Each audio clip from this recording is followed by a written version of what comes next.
Welcome back to அடடா அருமை channel. இன்றைக்கி நம்ம சேனலில் க்ரீன் சிக்கன் எப்படி பண்ணலாம் அப்படிங்கிறது பார்க்கலாம். புதினா, மல்லித்தலை, பச்சை மிளகாய் இது மூணும் நல்லா கிரவுண்ட் பேஸ்ட்டாக அரைச்சி வச்சுக்கோங்க. 1/2 கிலோ சிக்கன் அப்படின்னா 5-6 பச்சை மிளகாய், ஒரு கைப்பிடி அளவு புதினாவும் மல்லித்தலையும் தேவைப்படும். இப்போ எப்போதும் போல் மேரினேட் பண்ண போகிறோம். பார்த்திங்கன்னா மஞ்சத்தூள் ஒரு 1/2 டீஸ்பூனு, 1 டீஸ்பூன் அளவுக்கு மல்லித்தூளும், 1/2 டீஸ்பூன் அளவுக்கு சீரகத்தூள் இதெல்லாம் போட்டு மிக்ஸ் பண்ணிக்கலாம். உப்பு வந்து தேவையான அளவுக்கு போட்டுக்கோங்க. நாங்கள் 1/2 டீஸ்பூன் அளவுக்கு போட்டிருக்கோம். இன்னும் வெங்காயம் வதக்கும் போது உப்பு போடுவோம். இது பார்த்திங்கன்னா ஃப்ரை பண்ண வெங்காயத்தையும் பேஸ்ட் மாதிரி அரைச்சி இதோட ஆட் பண்ணிக்கலாம். பொதுவாக இது பெங்காலி மக்களும் இந்த பஞ்சாபீஸ் இருக்காங்களே அவங்கள அந்த ஹரியாலி சிக்கன் அப்படிங்கிற பேரில் செய்வாங்க. இது வந்து இஞ்சி பூண்டு பேஸ்ட்டு. இது வந்து ஒரு மாதிரி கொரன்னு கோர்ஸாக அரைச்சி அதையும் ஆட் பண்ணிக்கோங்க.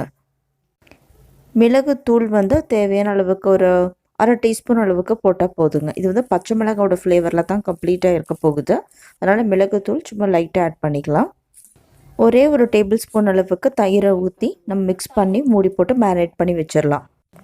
எப்போதும் போல் தாளிப்புக்கு தேவையான அளவுக்கு எண்ணெய் விட்டுட்டு ரிஃபைண்ட் ஆயிலோ அல்லது நல்லெண்ணெயோ ஏதோ நம்ம இஷ்டம்தான் அது போட்டுட்டு, சோம்பு சும்மா ஒரு 1/4 ஸ்பூன் அளவுக்கு போட்டுட்டு, கிராம்பு, பட்டை, லவங்கம் அதெல்லாம் போட்டுக்கலாங்க. அதில் சும்மா 2 பட்டை 2 கிராம்பு அந்த அளவுக்கு போட்டிங்கன்னா போதும்.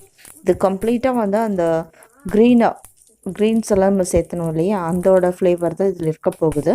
கரம் மசாலா எதுவுமே நம்ம சேர்த்த போகிறது இல்லை. தாளிப்புக்கு மட்டும் இந்த கரம் மசாலாவுக்கு தேவையான இன்க்ரீடியண்ட்டை மட்டும் நம்ம போட்டுக்கிறோம். ஓகே, ஃப்ரெஷ்ஷான ஹெர்ப்ஸோடு எல்லாம் சேர்ந்து இந்த சிக்கன் குக் ஆகும்போது அரோமா வந்து ரொம்பவே டெம்ப்ட் பண்ணும். நம்மளோட டேஸ்ட் பட்ஸை வந்து ஸ்டிமுலேட் பண்ணனா அதுதான் வந்து பர்ஃபெக்டான டிஷ்ஷுங்க. சின்ன வெங்காயம் எவ்வளோ வேணுமோ நம்ம அவ்வளோ போட்டுக்கலாம். நாங்கள் ஒரு 10-15 போட்டிருக்கோம். இந்த ஹரியாலி சிக்கன் அப்படிங்கிறது வந்து ஒரு பசியை தூண்டக்கூடிய அப்பிடைசர் அப்படின்னு கூட சொல்லலாம். பசி வந்து இப்போ யாருக்குங்க எடுக்குது? ஏதோ வேலைக்கு சாப்பிட்றோம். ஆனால் சமையல் செய்கிறவங்க கையில் கண்டிப்பாக பசியை தூண்டக்கூடிய ஒரு பவர்ஃபுல் இன்க்ரீடியண்ட் இருக்குது அப்படின்னா இந்த ஹெர்ப்ஸும் ஸ்பைசஸும் தான். இப்போது மேரினேட் பண்ண சிக்கனையும் ஒன்று ஒன்றா ஆட் பண்ணிடலாம். இதில் ரொம்ப முக்கியம் மேரினேஷன் தாங்க. ஓவர் நைட் கூட ஊற வைக்கலாம்.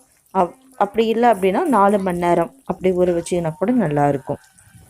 அந்த அரைச்ச விழுதோட எசன்ஸ் எல்லாம் அந்த கம்ப்ளீட்டாக சிக்கன் வந்து அப்சர்வ் பண்ணும். அதுக்காக தான் மேரினேட் பண்ணுறது.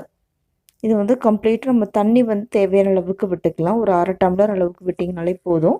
சூப்பராக குக் ஆயிரும். ப்ரிப்பேர் பண்ண உடனே நம்ம குக் பண்ணோம் அப்படின்னா அரைச்ச விழுது இந்த கிரேவியோட மட்டும்தான் இருக்கும். பாதி வந்து உங்களுக்கு சிக்கனில் இறங்கி இருக்காது. ஸோ அதனால தான் நம்ம ஹரியாலி சிக்கன் ட்ரை பண்ணும்போது முடிஞ்ச வரைக்கும் மேரினேஷன் டைமை இன்க்ரீஸ் பண்ணுங்க அப்படின்னு சொல்கிறது. இப்போ இது வந்து ரெடி ஆகிடுச்சு. வந்து செமி கிரேவியும் வச்சுக்கலாம் அல்லது ட்ரை ரெசிபியாக கூட நம்ம பண்ணலாம். வெங்காயம் வதக்கும் போது பார்த்திங்கன்னா ஒரு 1/2 டேபிள் ஸ்பூன் அளவுக்கு உப்பு போட்டிருப்போம். சிக்கனுக்கு வந்து ஆல்ரெடி நம்ம மேரினேட் பண்ணும்போது உப்பு போட்டிருந்தோம். அதனால் அதோட காரம், உப்பு இதெல்லாம் சிக்கன் வந்து நல்லாவே அப்சர்வ் பண்ணியிருக்கும். சிக்கன் எப்போவுமே அதிக நேரம் நீங்கள் குக் பண்ணிங்க அப்படின்னா அது ரொம்ப ஹார்டாயிரும். அந்த ஜூசினஸ் வந்து இல்லாமல் போயிடும். ஸோ வந்து 10 to 15 மினிட்ஸ் அந்த டைம் தான் பர்ஃபெக்ட் டைம். 20 மினிட்ஸ் கூட ஓகே. நார்மலாக வந்து இளம் சிக்கன் அப்படின்னா 15 மினிட்ஸில் நீங்கள் குக் பண்ணுறதை முடிச்சிருங்க. இப்போ மேலே சும்மா புதினா, மல்லித்தலை வந்து டெக்கரேஷனுக்கு வந்து தூவி அதை அப்படியே ஸ்டாப் பண்ணி இறக்கிடலாம். இப்போ நீங்கள் சர்வ் பண்ணிடலாம். சுட சுட நீங்கள் ஏதாவது ஒரு வெரைட்டி ரைஸ் பண்ணாலும் சரி, டிஃபன் ஐட்டம் பண்ணாலும் சரி, அது ரொம்ப ஆப்டாக இருக்கும். இது நார்த் இந்தியன் டிஷ் தாங்க. ஹரியாலி சிக்கன் அப்படிங்கிறது க்ரீன் சிக்கன். ஹரியாலி அப்படின்னாலே க்ரீனுங்கிற அர்த்தம். ஸோ வெரைட்டியாக குக் பண்ணி சாப்பிட்ணும் அப்படின்னு விரும்புகிறவங்க இந்த மாதிரி வெரைட்டி ரெசிபீஸ் வந்து நீங்கள் ட்ரை பண்ணலாம். நம்ம சேனலில் உங்களுக்காக வாரம் வந்துகிட்டே இருக்குது. தவறாமல் வாட்ச் பண்ணுங்கள். தேங்க்யூ. தேங்க்ஸ் ஃபார் வாட்சிங்.